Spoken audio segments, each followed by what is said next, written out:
two major flagship launches in November, and they look so similar.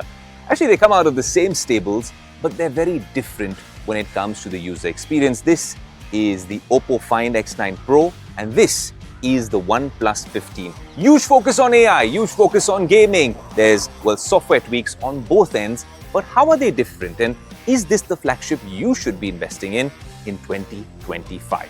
Here's a Tech 360 special.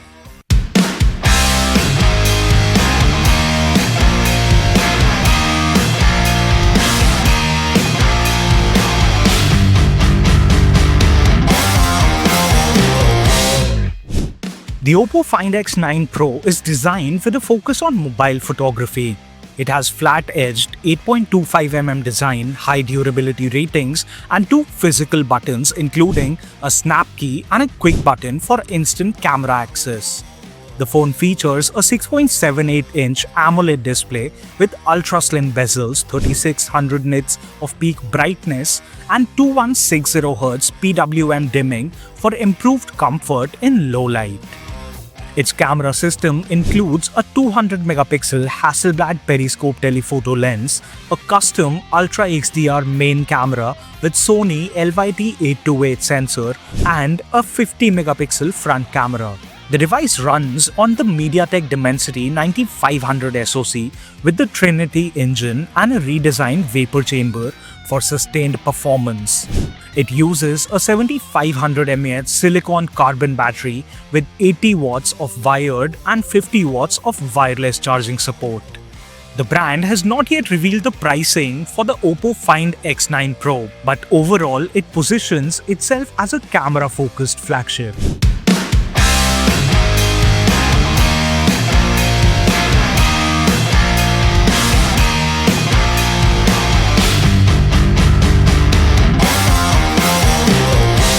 The OnePlus 15, on the other hand, is built around performance. It uses a triple-chip setup with the Snapdragon 8 Elite Gen 5 SoC, a dedicated touch response chip, and a separate Wi-Fi chip for more stable connectivity.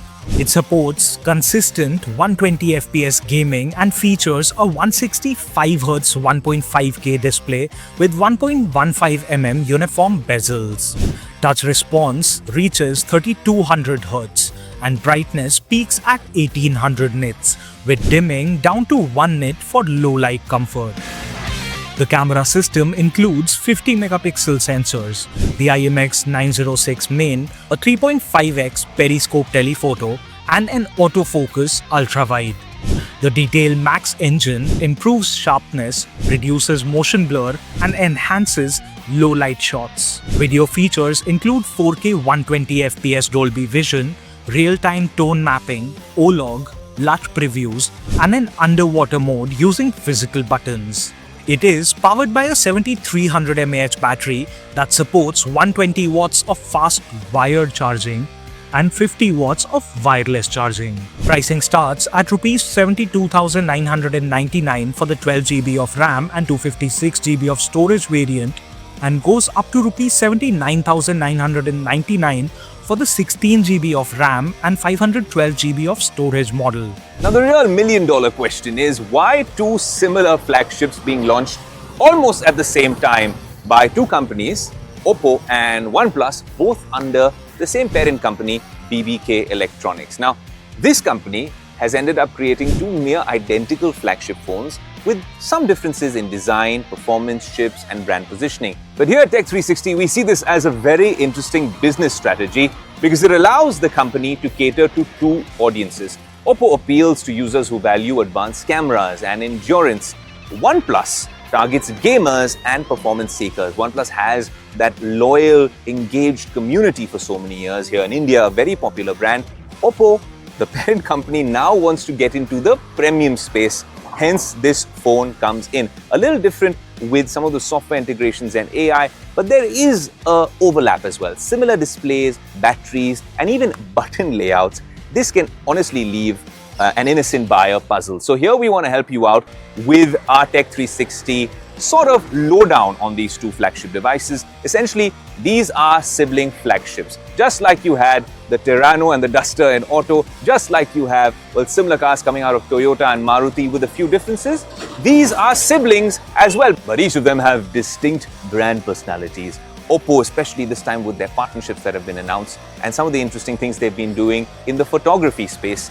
For photography and longevity is OPPO, and OnePlus, I get confused sometimes with these two, for speed and software polish. Also, OnePlus has been a sort of aspirational brand, even for developers, engineers here in India.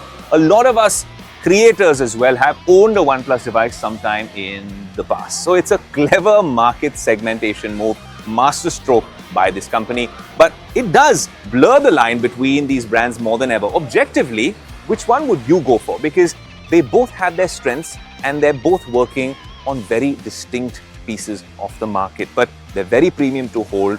It's going to be interesting because this is the first time OnePlus here in India will be feeling the heat from none other than its sibling OPPO with these two devices. A lot more on these devices. For extensive reviews, Ishan from the Tech 360 team has been sampling both extensively, and those will be available on our YouTube channels and all across the NDTV universe.